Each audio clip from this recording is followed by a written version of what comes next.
Good morning and welcome to the Framing the Conversation episode. When we say framing, what we're talking about is we're going to create a context around a conversation that's going to be happening this Friday at our SMGDenver Meetup.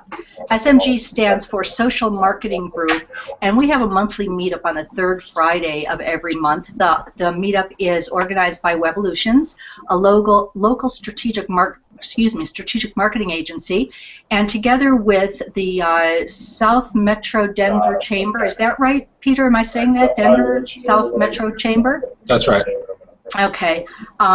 They put together this meetup and they organize an agenda and they have a speaker for us, and every month we're treated to a really high quality conversation about social media. Now, the topic for each month is not necessarily Denver specific, and that's one of the reasons we're having this HOA. We want to use this platform to kind of share the wealth and wisdom that we get from Webolutions monthly meetup, because it's all really great stuff. So the second objective of this HOA is to create a context or get a preview of that topic that we're going to be talking about on Wednesday. Now, Mike Hanberry, he is the Director of New Media Strategies at Webolutions. Every month he also gives us a preview of the topic, and he writes a blog post. So this month's blog post is entitled, and I'm going to read this off of some notes, Social Media Marketing's Role in Converting Leads to Sales. I put a link to that blog post in the description of this event, and then I'll also put that link in the description of the YouTube for anyone who's viewing this later. But that blog post makes some really good points about how important it is to really know your audience well in order to convert those leads into sales, so that you can do business with them. So we'll be probably referencing some of those excerpts from Mike's blog post. Okay, so we're going to be talking specifically about a technique used for understanding your audience really well, and it's related to client persona. And the folks on this panel, all of them are SMGDenver Meetup members, and they've volunteered to be part of this conversation. Thank you all, because they have an interest in and an expertise in using client persona. So each one of them is going to bring from their perspective how client persona can be used to strengthen your strategy related to converting leads to sales. Each one of them will introduce themselves, but they all have Google Plus profiles. So if you want to know more about them, go to their Google Plus profile. They're all also linked in the description of the event. But mostly what I want them to do is let us know why they have the interest in client personas and what their experience and background is, so that we can get some takeaways during this HOA today for how we can apply that information to understanding our audiences so that we can better convert leads to sales. So I will just start out. Peter, if you'll just get us going with the definition of what is a client persona, and tell us a little bit about how you've come to become knowledgeable about this. Sure. Thank you. Client personas, when I worked with Webolutions in the past, and it was one of the key things that we did with clients. After we worked on their brand and why they're in business, what makes them special, we then moved on to who are your personas. And I have a background in direct marketing, and one of the fun things about getting direct marketing in the mail is if it's done correctly, it's one person talking to one other person, as opposed to 25 to 35-year-old female who has children. It's one person talking to someone else, or one other person. Personas help you focus your marketing. We would work with clients at Webolutions to pick out 2, 3, maybe 4 personas, and then we would figure out what's that person's first name, where do they live, are they married, do they have children, things, demographic information, things like that. But then we would focus on why should this person care what you have to say? because it's important for you to make sure that you're talking about your product or service in a way that resonates with them when they have a problem, they need to save time, they need to save money.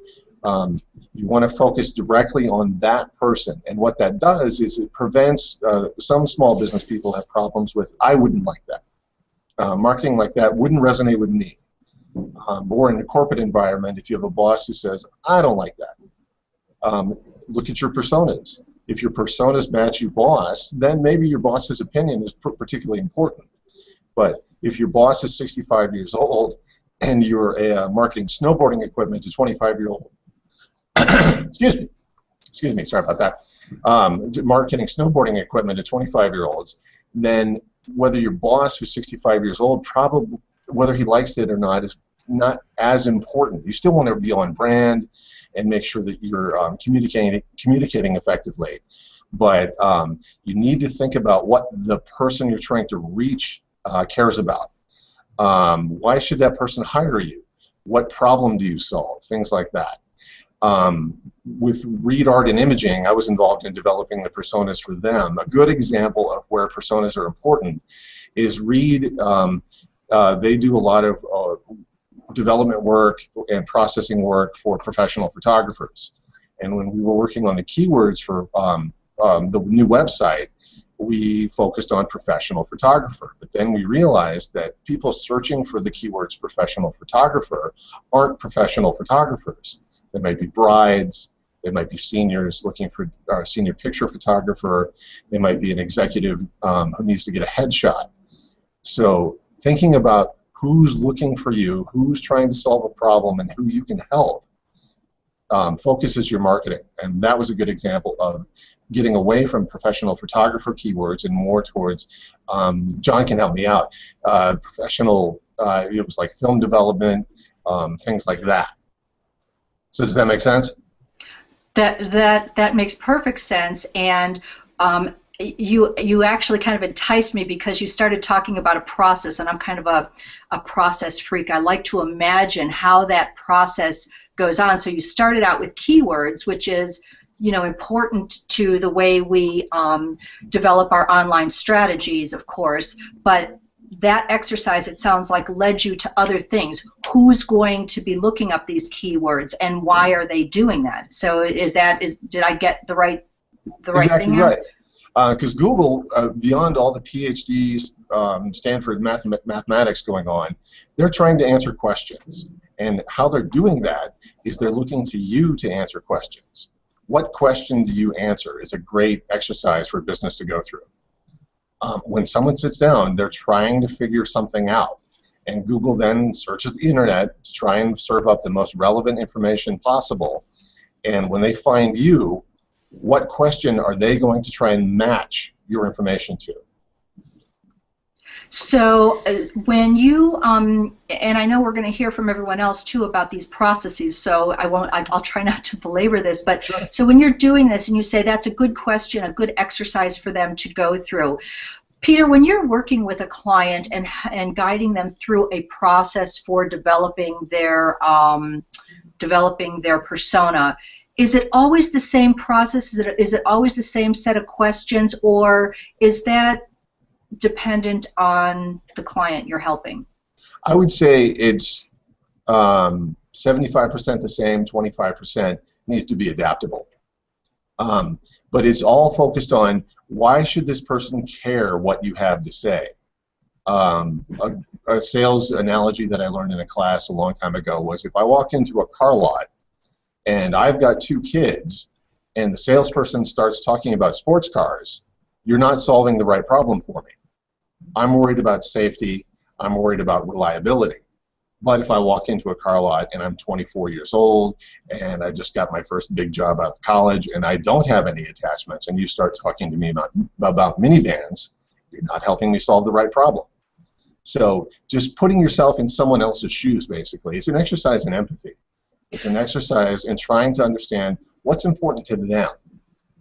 Okay, and you know what, I want to remind people who are watching, I see that we have a couple people, Peter, if you would just repeat that really important question that every business needs to ask themselves, and then if somebody who's watching this could type that into the comments so we could capture it, I'd appreciate that.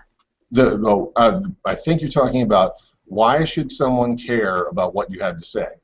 Is that right? And then did you say something about what problem do we solve? Sure. Yeah. What problem do you solve? What answer do you provide? If I'm looking to hire someone to solve a problem, help me figure out whether you, number one, you can help me. Number two, you're good at it. Things like that. Because when people sit down, there's research that upwards of 80–85% of people who are trying to make a buying decision are going to do research about you before they call you.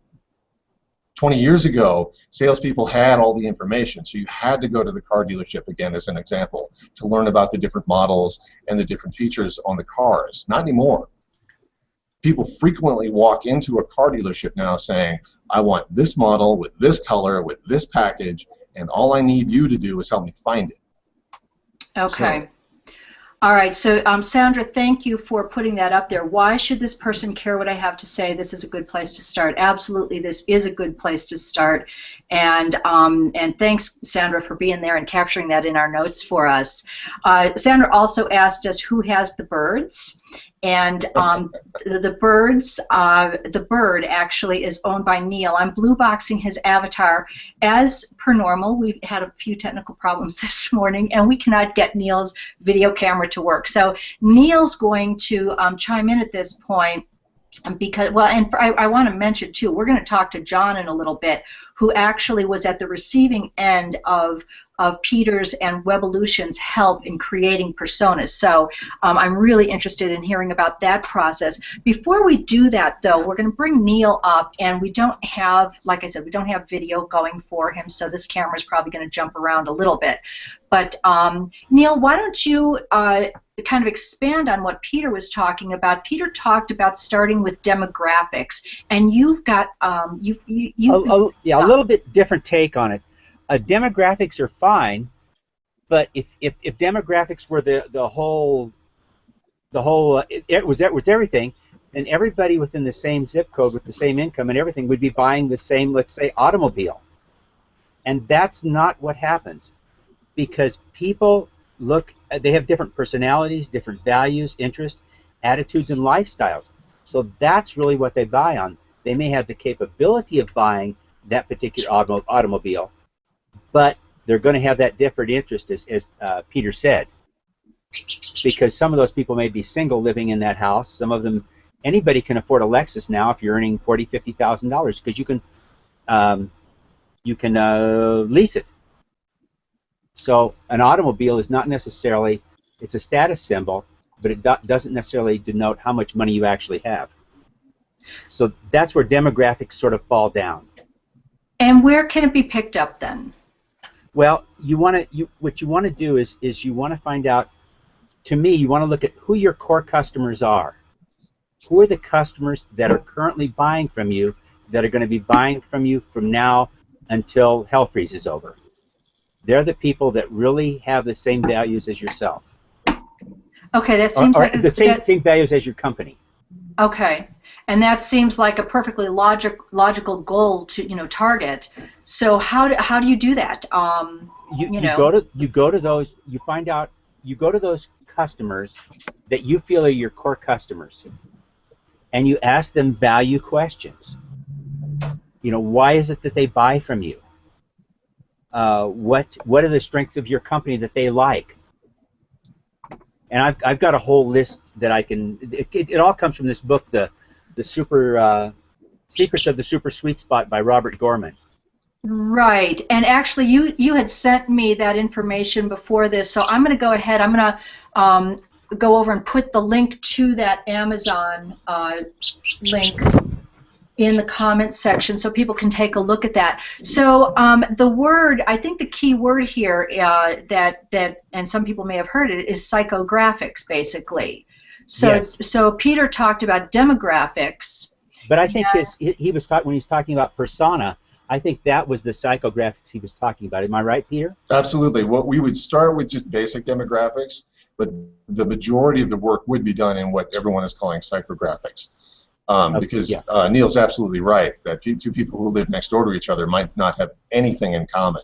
It goes to that values question, like Neal said, and it goes to thinking about the problems that that person is trying to solve. And another good exercise that we did real quick with personas was we would ask business owners, who's your perfect client? Who's the one client on your books that you wish there were 100 more of? I would say 5, because there's not going to be pick 5 of your perfect clients, and that gives you a broader background to ask them the questions. Oh, absolutely. Yeah, then you expand out, but you got to start somewhere. So I always started with that perfect client, and then who else? Right. But at some point you have to stop. Because one of the important parts about personas is understanding that trying to market to everybody is a big waste of your time.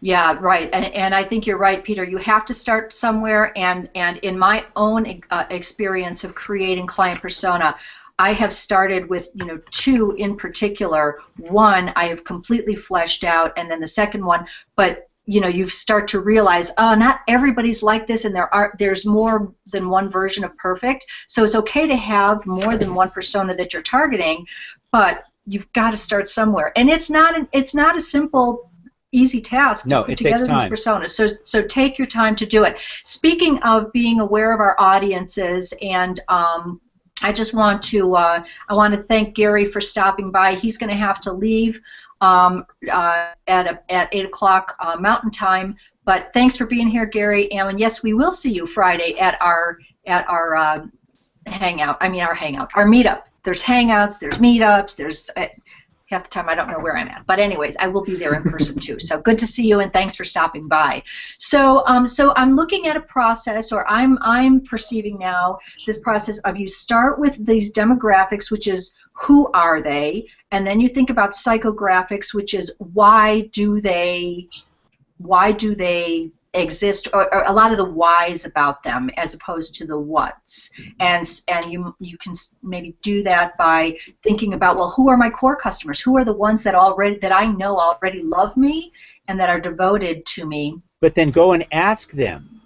Ask those core customers those pointed questions. Why? What, and find out why they want to buy from you as opposed to somebody else. Neal, can you give us some examples of the why questions that you ask at this stage of the process of creating the client persona? Yes. You ask them, well, why do they do business with you? Okay, and that's a pretty broad question. It is. Well, yeah, that's a tough one. What if they say, well, what do you mean? Well, why do you spend the most? Why do you spend the most of your money here at this store or on this product? And then what would be the second store that you'd spend that money on? Who's the best supplier of this product or service? Because you don't want them. You want to ask open-ended questions, and you don't want to divulge who you're asking sort of for, because people will answer to please you, not necessarily to give you the answer. It's the actual reason why they buy.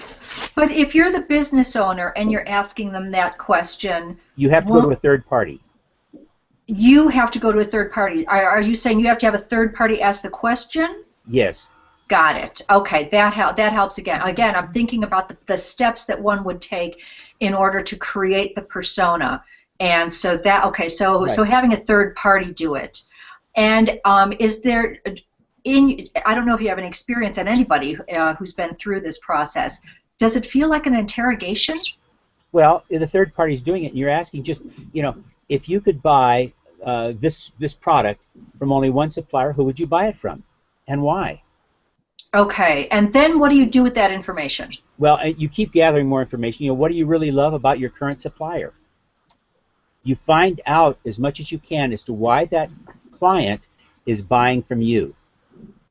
And then as you create your personas, you say, if people who think like this person, those are the kinds of people we want to clone, or Those will be your core clients. You already have them as core. Then you're going to go to the must-have clients, the clients that fit that same persona. Got it. Okay. Because, those are going to be the ones that are going to be loyal to you. That's going to be your 80% of your butter. Okay. All right. Okay. Again, I haven't put the link to the book over in the comment section yet, but I will get to that. What I'd like to do now is go to John, because John has been through this process, and Peter was involved in the process that John went through for his company, Read Art and Imaging. So again, you know, if we could look at the process of creating persona with the objective of being better able to convert leads to sales. John, how, you know, what was your experience like in creating your personas, and what do you still have left to do? Wow, it's a never-ending process, to be honest with you, Debbie. You know, the experience was a good one. Webolutions certainly made it easy, and Peter's creative mind was always a good inspiration, insights for us. The keywords that Peter was referring to was, you know, when we first were looking at our potential client base, you know, those people who would use us, so photographers, fine artists, etc. Then we took that to the second level, and what do these people need? Like Peter said, what questions do we need to answer for them? As he mentioned, when people sit down at a search engine, they're looking to answer a question. And there are many questions that are involved in the sales process, right? In the beginning, they're looking for benefits, right? People buy your benefits, they don't buy your features unless the feature provides a benefit. So they're looking for benefits that they need to contrast and compare against other vendors or other products.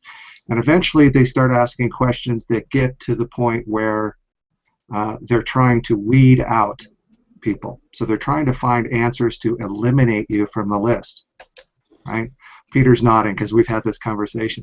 So what you want to do is you want to give them all the answers that speak to essentially why you shouldn't be weeded, right?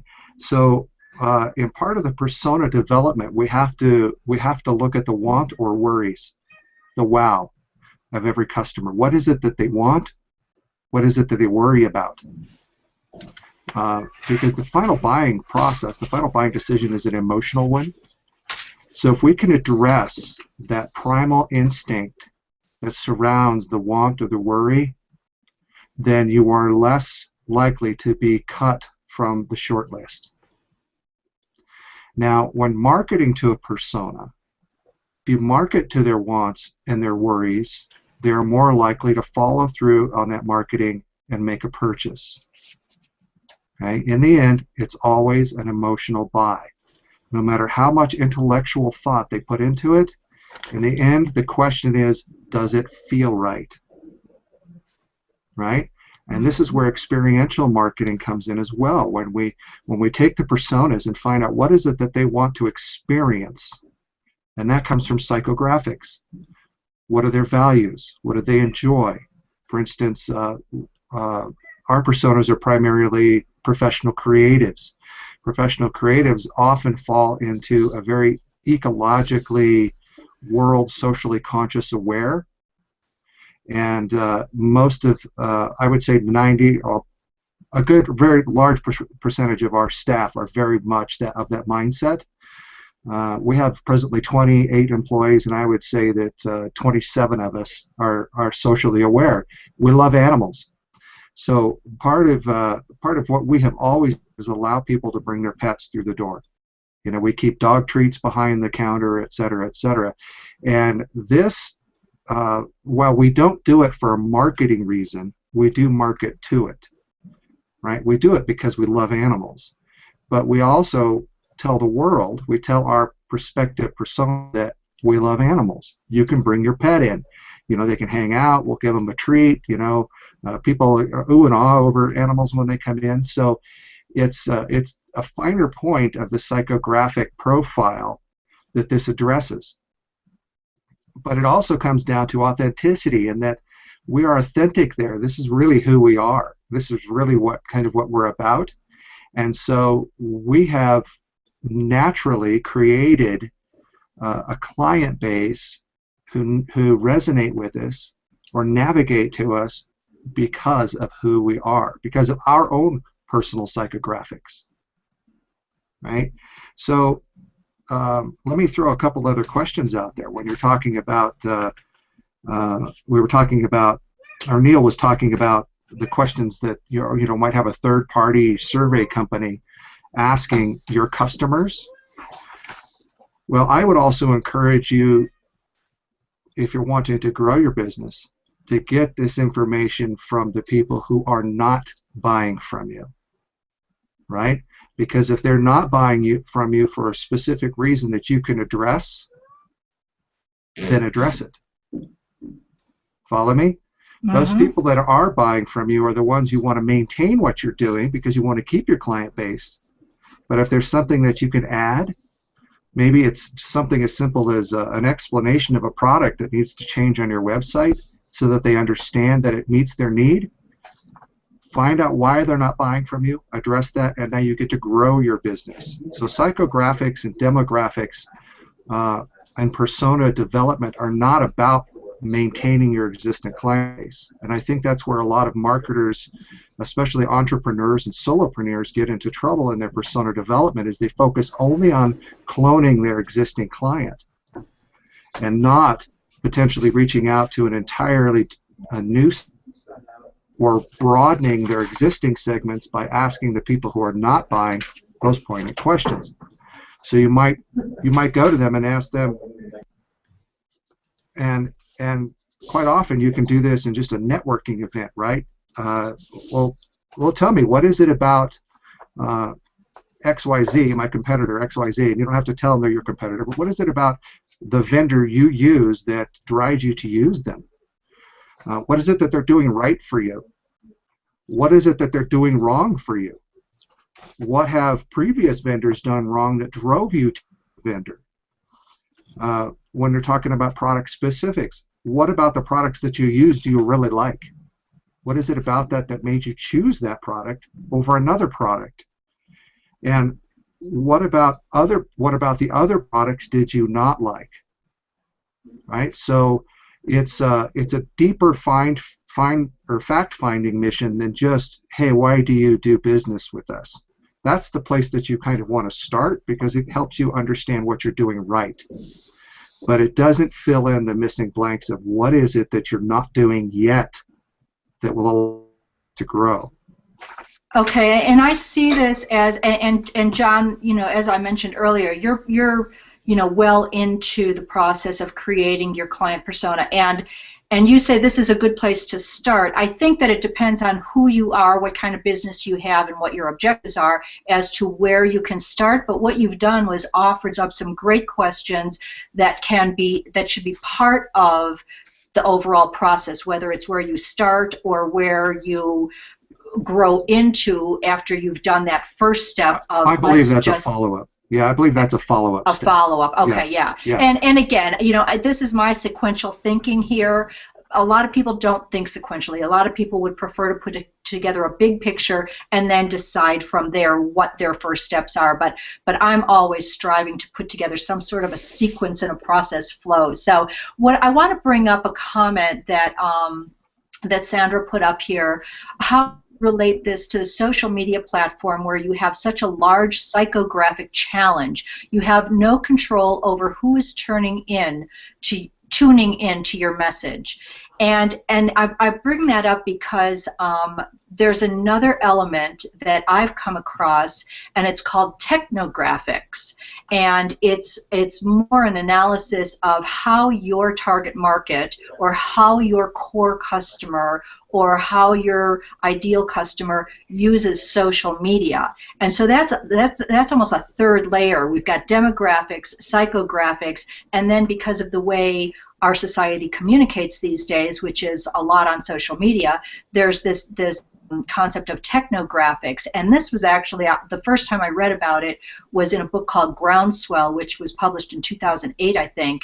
And they used to have a free technographic profile, so you could go in and put the demographics of your audience or your target audience into their tool, and then they would give you, they would tell you, well, this age group uses these particular social media platforms to this degree. They gave you percentages, and they're either participants or contributors or consumers, and they kind of aligned the social media activity with particular demographic groups. Now, I went to that tool just a couple nights ago and find out that that's no longer free. You actually have to hire their help at Forrester Research. So I don't know what the cost of that is, but it was a really tool, or it is a really cool tool, and I used it when it was free, and I imagine that it takes a humongous amount of work to keep that data up to date. So that's probably why, and everyone has to make a living. So they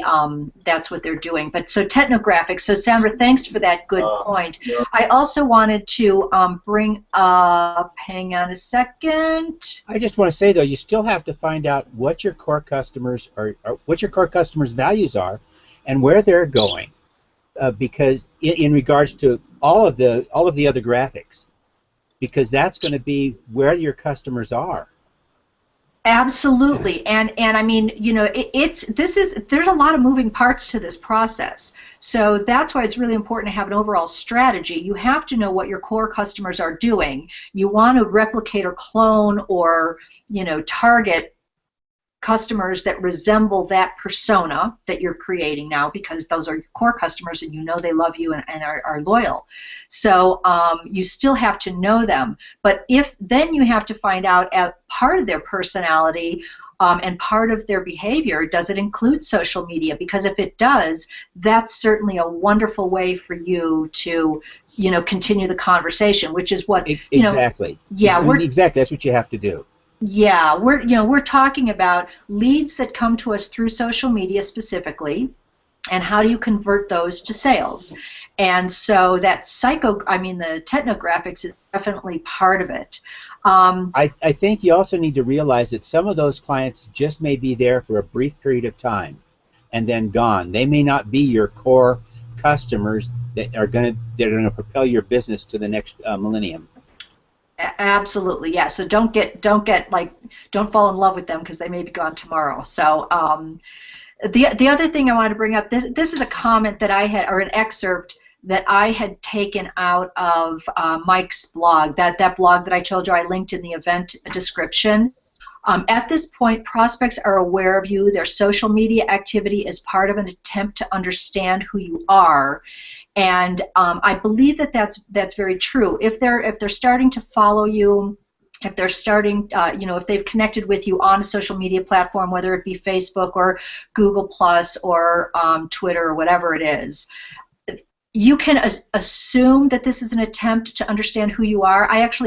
This came to mind when John was talking about, their employees getting to bring dogs into work and really demonstrating who they are, and that's and I think that people who are following you on social media are possibly wanting to know more about you. You can assume they do to a degree, but like Neal said, they may be gone tomorrow. So that's just something you have to take into consideration. John, thank you for grabbing this from Gary.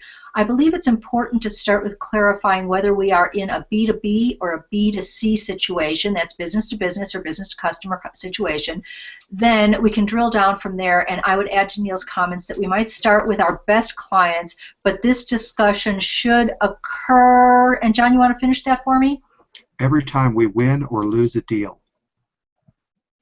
All right, just a whole nother. John, did you chose that comment out of the comment stream? I'm guessing you've got something to. I would love to hear you expound on that just a bit. Sure, I think it's important to note here at this time that we're not talking at the very beginning of personas, right? And so yes, we need to look at whether we're business to business or business to consumer. I guess at this point we're kind of operating under the assumption that we already know who our target audience somewhat is, whether we're dealing with the consumer or whether we're dealing with the business. But in that actually reminds me about a point that I would like to bring up about social media glut, right? Since our goal here is how do we convert our social media to leads, right? Social media glut is a problem for anybody who's marketing, and it's a problem for anybody who's on social media right now, in that there is so much content that's coming through our streams. As users of social media, we have to sit there with shovels and dig through the chaff to get to the good nuggets, right? So we have to look at our social media page, our feeds, through filters. And so we're constantly looking to see if there's something there that might interest me. As social media marketers, it's my opinion that we have a responsibility to stop putting chaff into the stream, right? Stop putting stuff out there that is less than appropriate for your target audience. Here's a few examples. If everybody's talking about it, you don't need to talk about it. We don't need to regurgitate the same thing that 10 other people in everybody's stream is talking about. There are what I call greeting card posts, right? How many memes, how many quotes, how many fun cat videos are you putting out there that are not really feeding your target audience or your personas in a way that meets their psychographic needs? Seriously, John, who doesn't like a cat video? Right. One or two is fine, right? But here's the goal for me. And you asked where we're heading and what is yet to be done in our persona development. Right now, I'm working on completely redeveloping our content plan in such a way that the content that we put out there does not need to be filtered. And it does not need to be filtered because the content is going to be of such high quality and so targeted and so directly speaking to their wants or worries that when they go to their feed, they are actively looking for our name. They are looking for it. Our feed or our be anticipated, not have to be filtered, right? If you are bringing that level of value to your customer, you are on track and on target. If you are just part of the junk mail that shows up in their social media feed, you're not doing anybody any genuine favors.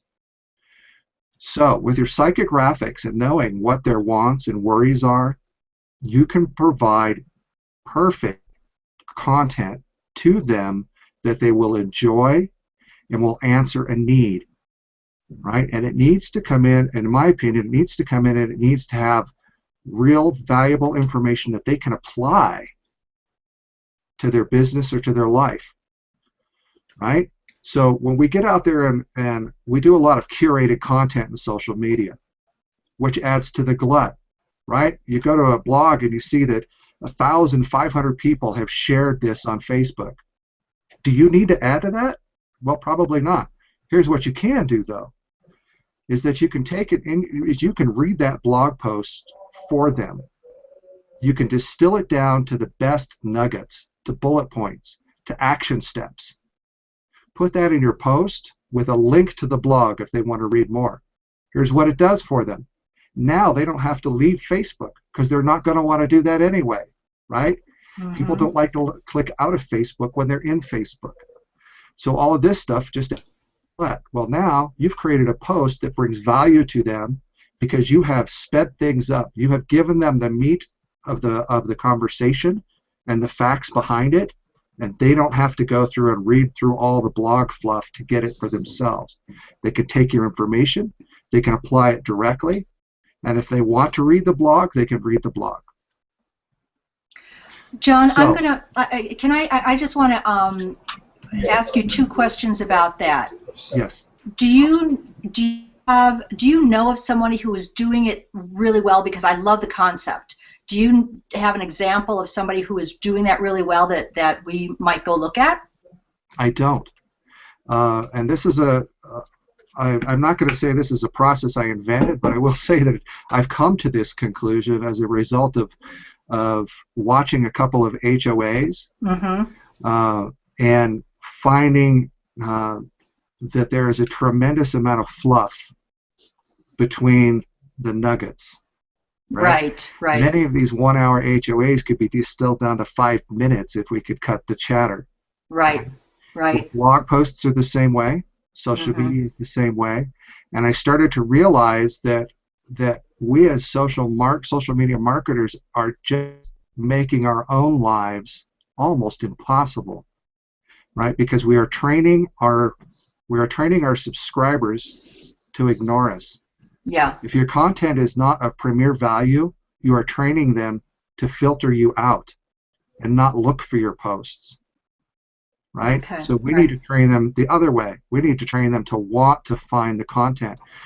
If you can bring premier value in your social media posts, what does that speak to your brand? Well, what that speaks to your brand is that anytime they have an interaction with you, they're going to have a benefit. Okay. Right? All right. If you're putting a lot of fluff out there, training them is they're training to associate fluff to your brand. Yeah. And is that what you want them to be trained to do? Yeah. In my opinion, no. Go ahead, Peter. I think I've got a good example of what we're talking about here.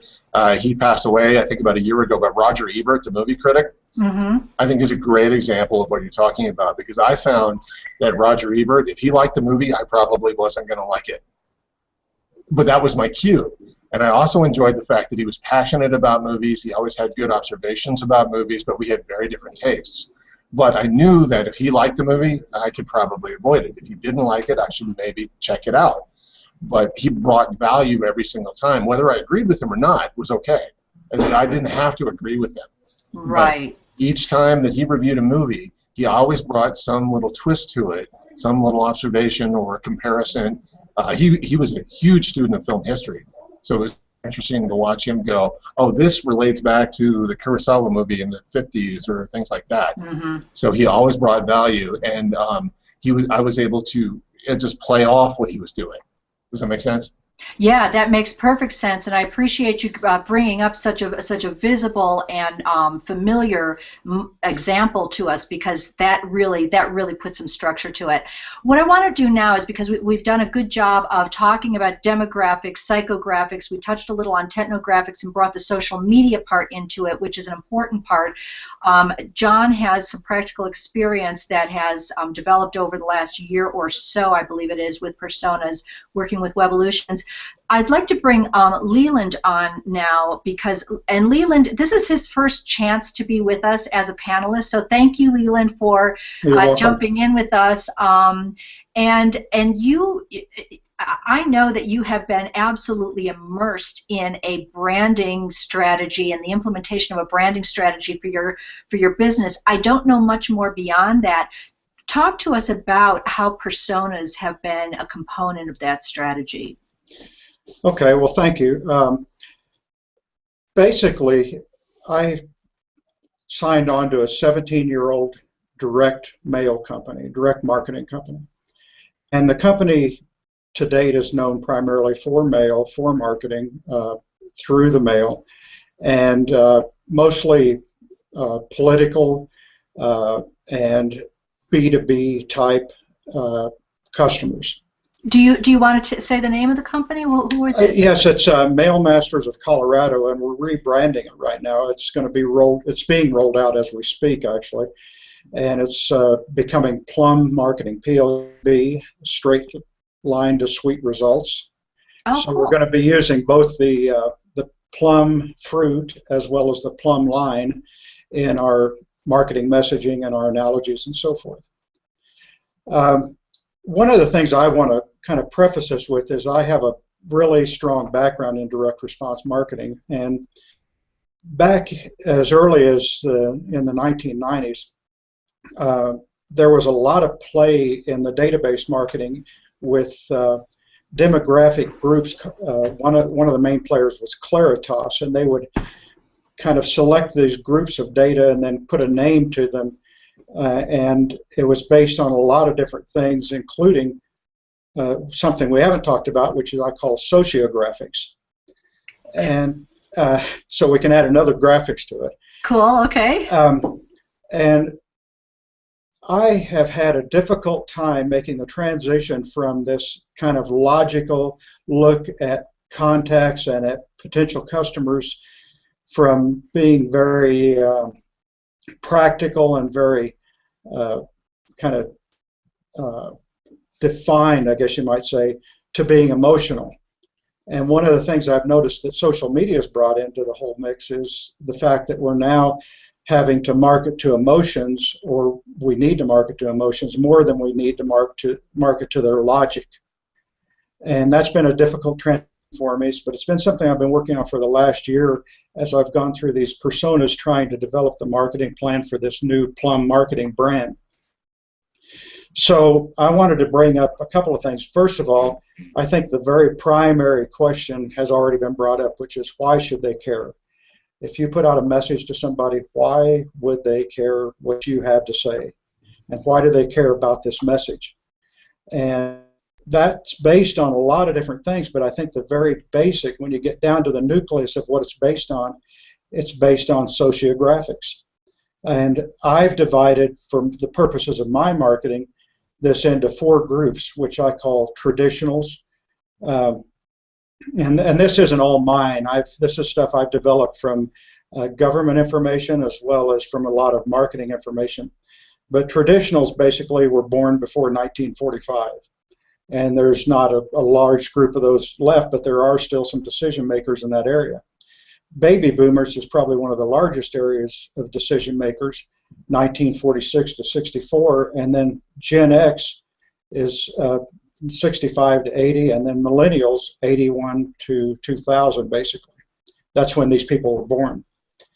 Well, when you look at the way these people think, it's based on not only this, when they were born and their age and so forth, it's based on what they grew up with. So to give you an example, traditional people grew up with World War I, World War II, Korean War, etc.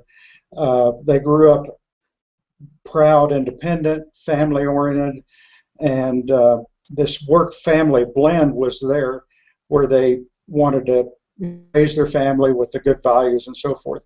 Baby boomers continued some of that, but the work-family blend became a work-family separation. So they think a little bit differently about how your message is hitting them. And then Gen X wanted personal autonomy. They didn't trust anybody. And I'm generalizing, obviously, but I think which is what you have to do when you're trying to create a persona. You have to be somewhat general. So good stuff, though. Continue, please. And then the millennials, who is our biggest group, believe it or not. There's actually more millennials than there are baby boomers. There's about 80 million millennials right now and about 78 million baby boomers, which are our 2 biggest areas to market to. There's 46 million Gen X. So the baby boomers have actually kind of gone back in between this, where they want the work-family blend, and they do trust authority to a point, but they trust it in a different way. It's more based on science than it is government and religion. So if you start looking at the way these people think, then you can actually develop your messaging towards the emotions that they have when they think that way about your product and service. To me, what this does, and it goes back to another point that was made here, we're not doing B2B and B2C anymore. We're doing what I call P2P or HA, person to person or human to human. Yeah. And whether it's, whether you're going through a business channel like B2B2C or whatever, you're still marketing to human beings that have this set of emotions, and the very basis for these sets of emotions is this sociographic profile. So that's where I've ended up.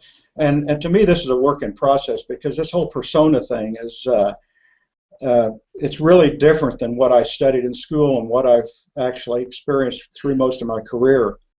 Yeah, and the thing is that, I don't know, I can't remember when the first time I learned about persona, but once I heard about using persona to help, target your market, better target your market, for me, it's not targeting a market as much as communicating with the people you want to work with. It's such a rich concept, And it's not an easy task. It's not like, oh, we're going to sit down today and we're going to develop the persona for our company and boom, it's done. Like John mentioned earlier, this is something that's constantly evolving. You're constantly working on it. You're never done with this process, but it's something that you can't ignore when you're putting together your overall strategy. So what we have covered. Go ahead. Can I add one other thing? Absolutely. The bottom line of this is that I've discovered for the marketing I'm doing for this company, for Plum Marketing, is that we have a pretty good blend of all of these kind of generations and all of these sociographic profiles. And I read a book. This book came out in the late 1990s, and I think it's still very relevant. It's called Bobos in Paradise, and it's a book about the progression of society. And this book, Bobo, stands for bourgeois and bohemian. And basically they're breaking society into these two groups, the bohemian, which are more the artists and so forth, the bourgeois are the more people that are interested in money and et cetera, but there's a lot more to it than that. The concept of this book and the bottom line was that this is all blending. That Bobos, that we're all becoming Bobos instead of bohemian or bourgeois. And I think that plays a lot into this sociographic profile and the way people think about things and why they think the way they do. There's a lot more to this. I mean, I've gone through a lot of characteristics: population, birth year, technology, worldview, family influences, events, et cetera, et cetera. I've gone through a bunch of these and assigned different thought patterns for each one of these to each one of these sociographic groups. And there really is a reason why they think the way they think and they want what they want. And so to me, it's very relevant in terms of defining our target client and why they should care. Why? And again, to me, that's the question. Why should they care? And I think that that's actually a question that John had brought up earlier. And Peter mentioned when he was talking about being empathic or empathetic. What's the word? Empathic or empathetic? I think both of those are words. But anyways, you know what I mean. You know, why should they care and understand why they care? And I mean, you know, and when you're talking about this sociographics, I'm so glad you brought the term up.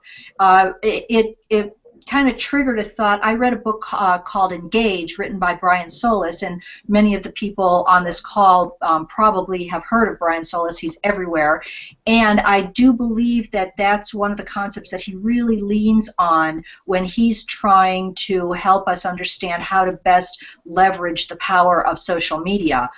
He brings it back to the sociographic elements that need to be considered. And we have covered so much material here between starting with demographics, psychographics, technographics, sociographics.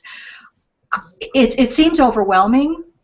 And to, I don't want anyone to be discouraged about the amount of information. I think what this is it gives everybody options. It gives you so many different optional approaches to developing a persona that resembles your core customer or that creates the perfect customer. Whatever your objective is, decide what it is you want, what your objective is in creating persona, and know that there's all these different approaches, using all these graphics, socio, demo, psycho, and techno, that can be, these are tools, these are levers that we can push to as we create those persona.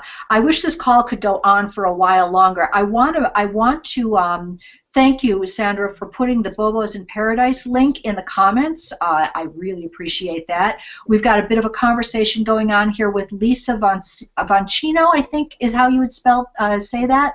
And thank you, Lisa, for being here. Yeah, and she gets a few chuckles from, well, she gets Peter to make a pretty, I'm just going to bring this up. Us cowboys call that all hat, no cattle.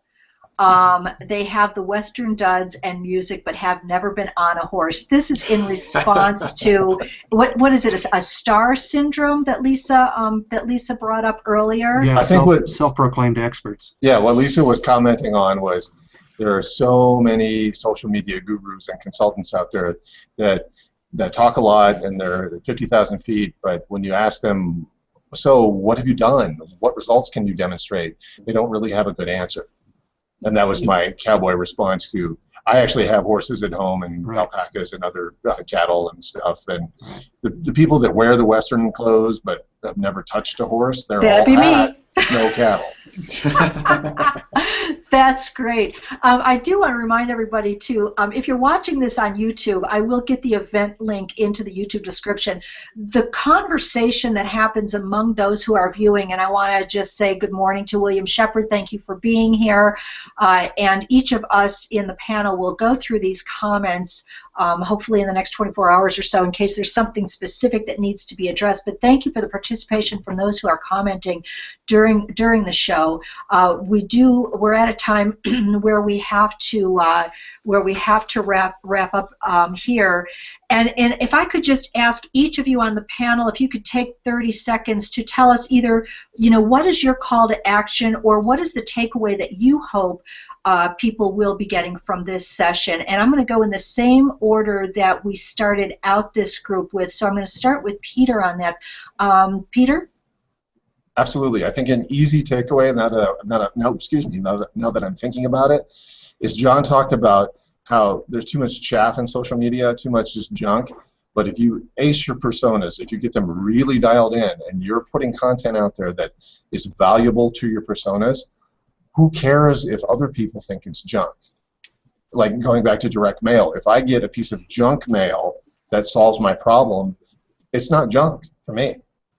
So that's where personas can be very valuable in social media marketing, is once you get those dialed in and understand what they enjoy and what brings them value, start putting that stuff out, and who cares what everyone else thinks? Right. Don't try to please everyone. Neal, what about you? And you're on. Oh, there you go. I just want to say that business owners need to take their own ego out of what they're doing, because their customers are not their ego, and their ego may be going in one direction, the customers are going in a different direction.